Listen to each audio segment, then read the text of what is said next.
continuing today in our look at Luke, and we're coming near the end of this chapter looking at verses 31 to 34. And it's a pretty straightforward, clear explanation from Jesus. We see that Luke begins here to shift the narrative, the story that he's telling about Jesus' life and the circumstances surrounding that and his teaching. He's shifting it so that our perspective can be drawn in to the climax of the story, that this is what this story is all about. In case his friend Theophilus, who's reading this for the first time, isn't quite clear, Jesus makes it very clear, this is why I've come. And he explains that, I've come, people are going to kill me, I'm going to die on a cross, I'm going to rise again in 3 days.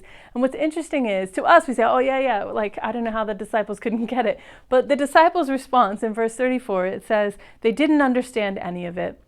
Its meaning was hidden from them, and they did not know what he was talking about. And a little bit, sometimes it's maybe hard to understand, but there are so many things that they could have been thinking. They had so many perspectives about what Jesus was going to do. They'd seen him do all these miraculous things. And so they just couldn't make sense that someone who was powerful enough to raise the dead and heal the sick and forgive sins, someone who could do all of that, how could anyone possibly kill him? How could the reason that he came? And so perhaps they came up with their own explanations. Perhaps they just thought Jesus was talking in riddles again.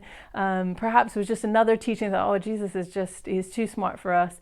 But they just couldn't grasp it. They couldn't see exactly why it was that Jesus came. They couldn't recognize who he was. And so my question for you today, actually, is I want to play a song that I want you to listen to. And it talks, actually, almost every phrase of the song talks about another aspect of who Jesus is. You could Google lots of the words and come up with scriptures and things that tell us.